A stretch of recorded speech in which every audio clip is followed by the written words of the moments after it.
सोमवार की तेजी के बाद मंगलवार को शेयर मार्केट में गिरावट देखने को मिल रही है। ऐसे में आज बाजार में क्या हलचल दिख सकती है, किन सेक्टर्स में बढ़त और किन में गिरावट देखी जा सकती है और आने वाले दिनों में बाजार जो है वो किस ओर जा सकता है, इसको लेकर सुनिए मार्केट एक्सपर्ट अनुज गुप्ता का क्या कहना है। आज अगर हम बात करें तो हमने इक्विटी मार्केट में गिरावट आते हुए देखी है। अगर हम बात करें निफ्टी आज करीबन अभी अगर हम बात करें तो 24,755 के लेवल का लो बना के करीबन 24,780 के लेवल पे ट्रेड कर रही है। हमने देखा ग्लोबल क्यूज की वजह से, जहां पर डोनाल्ड ट्रंप ने जो फेड गवर्नर है उनको फायर किया, तो उसकी वजह से एक पॉलिटिकल अनसर्टेनिटी आती हुई दिखाई दी और हमने देखा उसकी वजह से इंटरनेशनल मार्केट में नैस्डैक फ्यूचर में गिरावट आती हुई दिखाई दी। हालांकि अगर हम देखें तो डॉलर इंडेक्स में नरमी का संकेत बना हुआ है और हम देख रहे हैं कंटिन्यूसली डॉलर में गिरावट देखने को मिल रही है।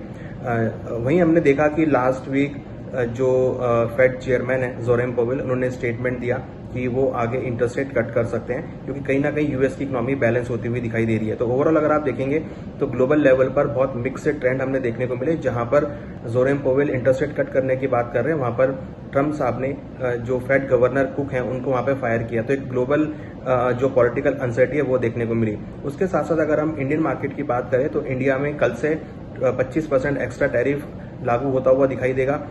तो उसकी वजह से भी हमने देखा कि इंडियन मार्केट में गिरावट का रुख बनता हुआ नजर आ रहा है। तो जिस तरीके से ट्रंप साहब ने भारत के ऊपर 50% का टैरिफ लगाया, जो कि ओवरऑल 27 तारीख से लागू होता हुआ दिखाई देगा, तो वो थोड़ा सा एक मार्केट के लिए नेगेटिव होता हुआ दिखाई दे रहा है। हमने देखा उसकी वजह से इंडियन मार्केट में गिरावट देखने को मिली है। हालांकि अगर हम एफआईआईज की एक्टिविटी की बात करें तो एफआईआईज ने कल करीबन 2,466 करोड़ की बिकवाली करी है, जबकि उसके बावजूद अगर हम देखें तो डीआईआईज ने करीबन 3,177 करोड़ की खरीदारी करी है। तो यहाँ पर अगर हम देखें तो जहां एफपीआईज बिकवाली कर रहे हैं, वहां पर हम देख रहे हैं कि डीआईएस लगातार खरीदारी का ट्रेंड बनाते हुए दिख रहे हैं। तो कहीं ना कहीं भारतीय बाजार की अगर हम बात करें तो यहाँ पर एक मिक्सा ट्रेंड देखने को मिला है।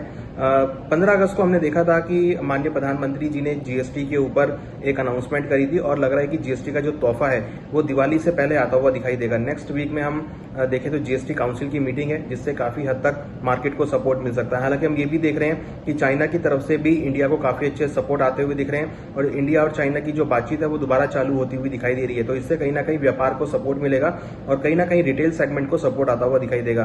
तो हमें लगता है कि आने वाले दिनों में अगर हम बात करें तो मार्केट में थोड़ा अनसर्टेनिटी का माहौल रहेगा, क्योंकि जिस तरीके से रशिया यूक्रेन का वॉर दोबारा से होता हुआ दिख रहा है। हमने देखा है अभी रिसेंटली यूक्रेन ने रशिया की एक रिफाइनरी पर ड्रोन अटैक किया था, तो उस अटैक के बाद से ग्लोबल अनसर्टेनिटी दोबारा बनती हुई दिखाई दी। हालांकि अगर हम देखें तो यहाँ पे पुतिन, जेलेंस्की और ट्रंप की मीटिंग हुई थी 15 अगस्त को, बट उसके बाद 2 बार अटैक हो चुका है। तो इसका मतलब कहीं ना कहीं जो मीटिंग से कोई फ्रूटफुल रिजल्ट देखने को नहीं मिले हैं, तो जिसकी वजह से ग्लोबल पर्सपेक्टिव पे एक अनसर्टेनिटी का माहौल आता हुआ दिखाई दिया है। इंडिया के ऊपर अगर आप देखें तो 50% टैरिफ लगते हुए दिख रहे हैं, जो कि एक अनसर्टेनिटी का माहौल क्रिएट कर रहे हैं। तो अगर हम एक फंडामेंटल साइड जाएं तो फंडामेंटली अगर आप देखेंगे तो इंडियन पर्सपेक्टिव से तो खबर पॉजिटिव है। इंडियन पर्सपेक्टिव से जो सेंटीमेंट है, क्योंकि जीएसटी के लेवल पे जो रिफॉर्म्स आने हैं वो मार्केट को सपोर्ट प्रोवाइड करेंगे, तो उससे लग रहा है कि इंडियन जो सेंटीमेंट है वो पॉजिटिव है। बट अगर हम इंटरनेशनल पर्सपेक्टिव की बात करें वो थोड़े से नेगेटिव दिख रहे हैं, क्योंकि ग्लोबल अनसर्टेनिटी है, पॉलिटिकल अनसर्टेनिटी है, साथ साथ जियोपॉलिटिकल टेंशन भी यहाँ पे गहराती हुई नजर आ रही है। हालांकि क्रूड के भाव जरूर ऊपर की तरफ आते हुए दिखाई दिए हैं, मगर कहीं ना कहीं अगर आप देखेंगे तो इन्फ्लेशन के फ्रंट पे भी अगर हम देखें तो कोई खास सपोर्ट आता हुआ नहीं दिख रहा है। तो इसलिए डोमेस्टिक जो फैक्टर है वो तो पॉजिटिव है, बट इंटरनेशनल फैक्टर नेगेटिव होते हुए दिख रहे हैं। अगर हम लेवल्स की बात करें तो हमने देखा था कि अभी कुछ दिन पहले, आज से 4 दिन पहले निफ्टी ने करीबन 25,153 का हाई लेवल टेस्ट किया था और उसके बाद भावों में नीचे नरमी आती हुई दिखाई दे रही है।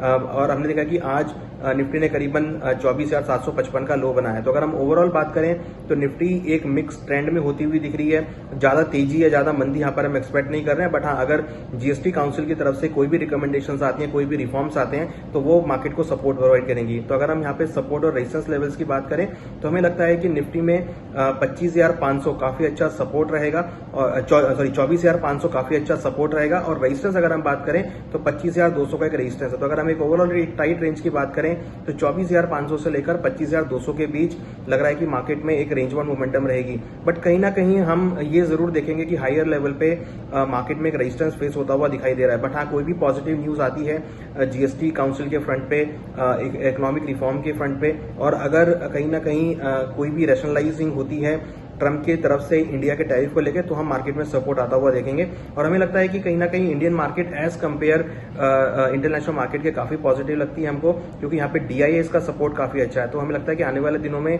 निचले स्तरों पे आपको खरीदारी देखने को मिलेगी। यहाँ पर अगर हम सेक्टर वाइज बात करें तो यहाँ पर हमें लगता है कि मेटल सेक्टर काफी अच्छा परफॉर्म कर सकता है, ऑटो सेक्टर अच्छा खासा परफॉर्म कर सकता है, FMCG सेक्टर अच्छा खासा परफॉर्म कर सकता है, और साथ में ऑटो सेक्टर में EV सेक्टर में काफी अच्छे रिफॉर्म्स देखने को मिल सकते हैं। हमें लगता है कि आने वाले दिनों में मार्केट एक रेंज बाउंड रहेगा, बट हाँ निचले स्तरों से जरूर रिकवरी देखने को मिल सकती है, और हमें लगता है कि लॉन्ग टर्म में मार्केट का ट्रेंड पॉजिटिव हो सकता है।